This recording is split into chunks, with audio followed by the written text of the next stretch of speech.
Self-discipline. Sounds boring. Routine. Every day get up at the same time, eat about the same food, go to bed at about the same time, watch about the same kind of shows, nothing scary, nothing new, nothing big.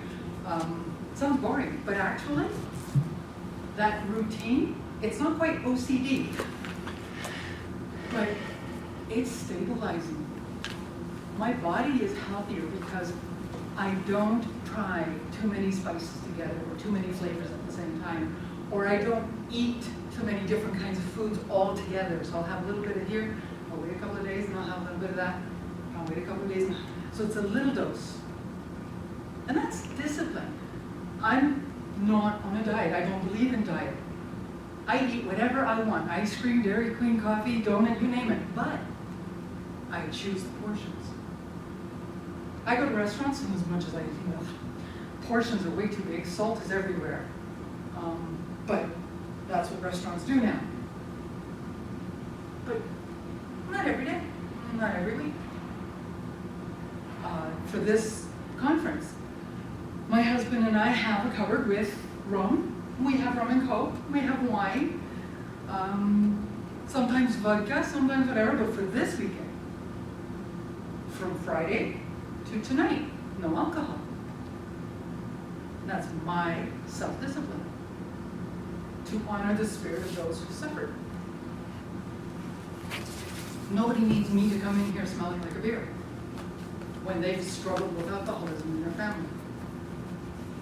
And I can't do that to meet people. It's insulting beyond belief from my perspective. So one of the ways that I have discipline, I see their struggle, I respect their limitations, I control myself in the shared space. We can all do that. And that's a little bit of looking, a little bit of noticing, a little bit of thinking. It doesn't matter what your cultural background is. You have everybody. Even when I go to a restaurant with my friends, if my friends have little kids, okay, I'll have a juice with the kid. I want to have a glass of wine with the adults. My friends think I'm absolutely nuts. I'm like, no. The kid wants to have a sip of my drink. If it's a juice, go ahead. There's nothing taboo.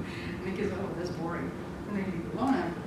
But if it's wine or if it's beer, then the child is early introduced to alcohol. And that I don't think is my place to do that. So I don't. Notice the colors. And it's rather interesting for me. I was not thinking of the Rainbow Warriors when I did this. Yesterday it was mentioned so often, I was like, oh God, yes. But it's also LGBTQ. In the Native tradition, pre-European culture, there was no gender confusion. All spirits were accepted at the circle. Everyone belonged in the councils. And it takes a full community of genders to raise a child. It's only after Christianity that gender confusion began.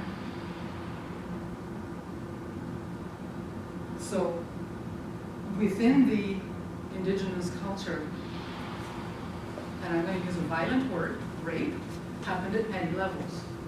And this is one of the big ones. And it's still happening today in non-indigenous schools, where the children are two spirits or three spirits or non-spirits, androgynous, as we like to use the Greek word, and they're stuck having to choose a boy or a girl afterward. And they're neither. They don't feel either way. So what they have? Nothing. That kind of hurts. And when we have indigenous schools, we have to take this back into the schools as naturally as we have water, as naturally as we have a smudging ceremony or an opening prayer. It's just part of life. Get with the program. Forget the fact, oh, you're different. I hope so. Thank you for noticing. We're not the same. No, we're not. You did not have my childhood, and for which I am eternally grateful. I would not wish it on anyone. It's not a good place to start. And I hear some people, and some famous people say, all the hardships make you strong, and I kiss my ass. It's not the hardship that makes me strong. It's how I found my way out that makes me strong. how I chose a healthier path, not prostitution, not drugs, not alcoholism. Yes, I did spend some time smoking, and I managed to quit before we got married, so it's 20 years now, smoke-free. But every now and again, when somebody smokes a pipe, right, and they got good tobacco, it's like, or somebody with a good cigar from Cuba especially, oh man, the temptation is horrible. But there we have it.